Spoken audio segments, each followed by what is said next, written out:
Hi there. So I'm wondering if you suffer from high cholesterol, because if you do, I'd really love you to hear what I've got to say about it. So there are a few misnomers out there, and this is what I really want to clear up. Now, when we have high cholesterol, there is a very good reason for it. The body never ever works against you. It's always trying to rebalance your system. And any symptoms you have, whether it's high cholesterol, whether it's achy joints, whether it is gut trouble, whatever it is, your body is trying to sort itself out. And so wouldn't it be helpful to know, why it's happening, what's going on, and what you can do about it? So today I really want to talk about cholesterol. So what happens is when you have high cholesterol, it's because the body is actually in a state of emergency. It's not a safe place to be when you have high cholesterol. Because what's happening is the liver is producing lots of cholesterol around your cell wall to protect the fluid inside the cell. And if it didn't do that, your cell would shrivel up and die. So it's super important. But obviously, if you continue to build lots of cholesterol around your cell wall and stay in that emergency state, eventually it could lead to some really serious conditions. It can contribute to the plaque that lines the artery walls. It can contribute to all sorts of things. So why is this happening? So what's going on? So the key point to note when you have high cholesterol is that yes, your body is in a state of emergency, and it's in a state of emergency because it is dehydrated. Now, when I talk about dehydration, I know it sounds so simple. You think, oh, well, I'm drinking enough water, but it's not as simple as that, of course. There are lots of influences that impact us.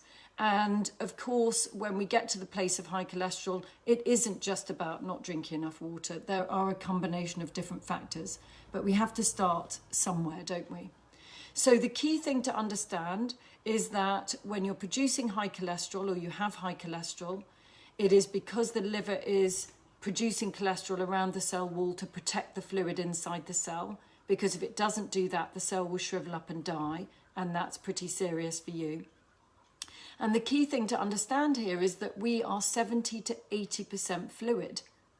And therefore, we have got to maintain good fluid levels in our body so that we can take the nutrients inside the cell and the rubbish out. It's as simple as that. And if that gets affected in some way, then we create a sort of catalogue of errors. We create a catalogue of changes within the body. And typically what the research shows us is that if you are dehydrated for 2 years or more, you bring in the liver.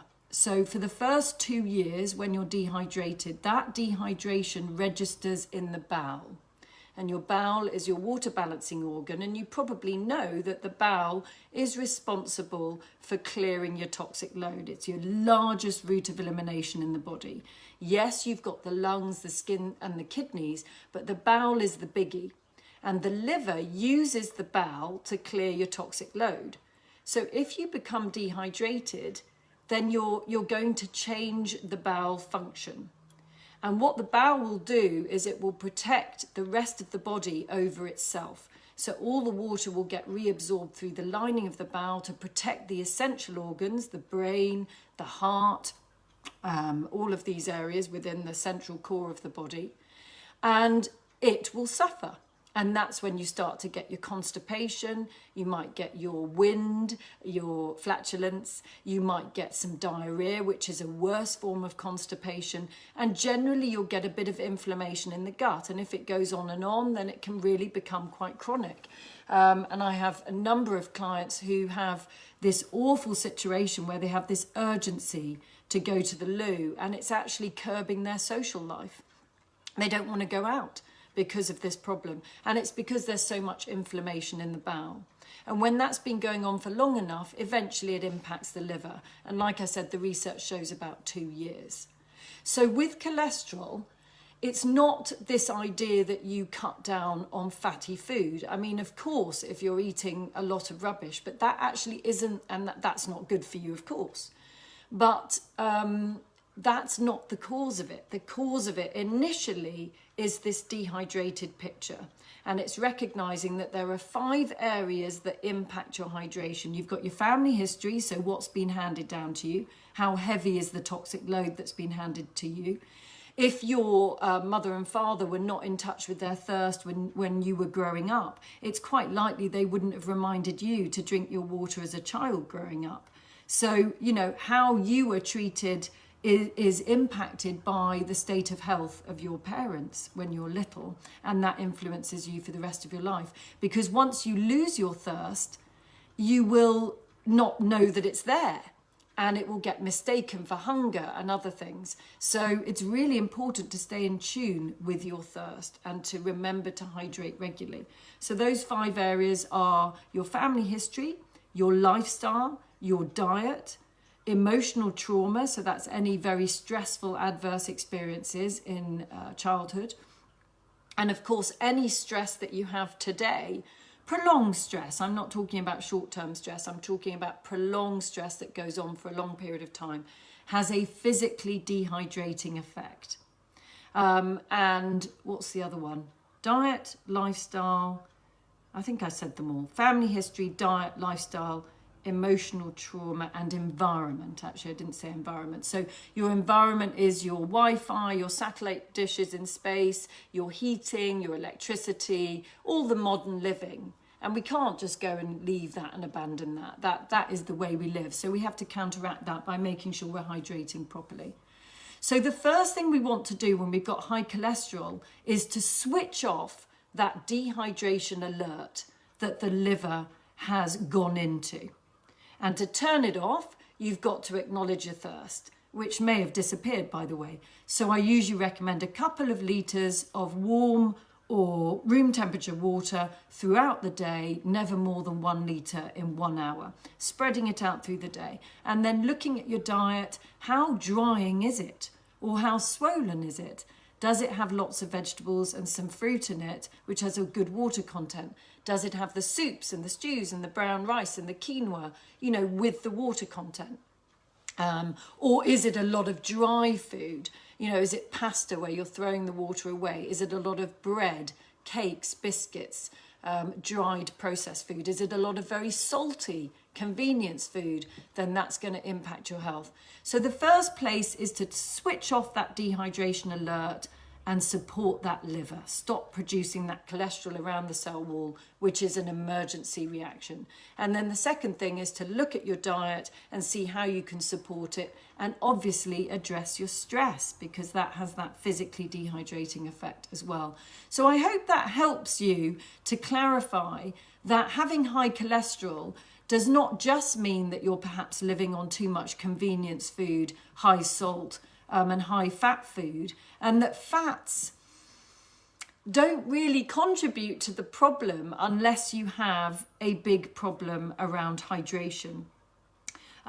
So if we look at fats, yes, there are some fats, particularly the heated processed fats, the fried fats, that are extremely bad for you because they change structure when they're heated, and then the liver doesn't recognize them properly, isn't able to break them down fully. And yes, they might coat the lining of your cell because your cell membrane is made up of fats as well as cholesterol. Cholesterol is very, very important. It's just that when too much of it is produced, and of the wrong kind, then it causes a problem. But there's a reason it's doing that.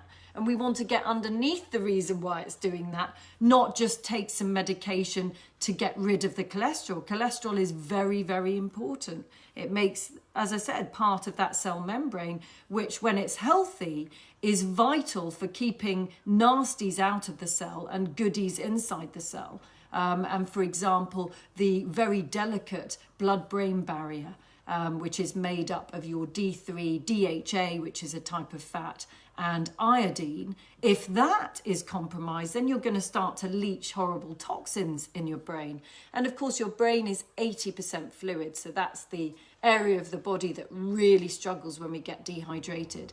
So if any of this has piqued your interest, of course, do get in touch with me with any personal concerns you have, and if you'd like some support, and if you've got any sort of long-term stress that is really you're struggling to deal with, then don't forget I am also a life coach as well as a nutritional therapist. So no stone is left unturned when we work together. We deal with everything from your stress to your physical health issues to get you on track to feeling really good about yourself.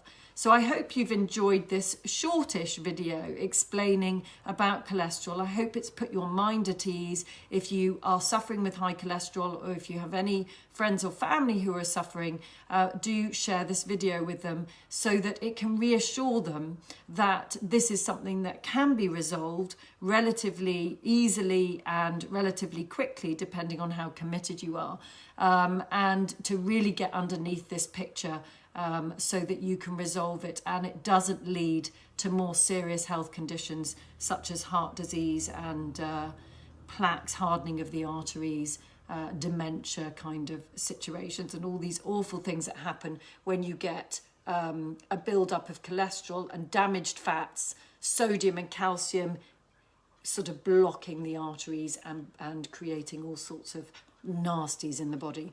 Okay, good to speak to you and lots of love. All the best. Bye for now.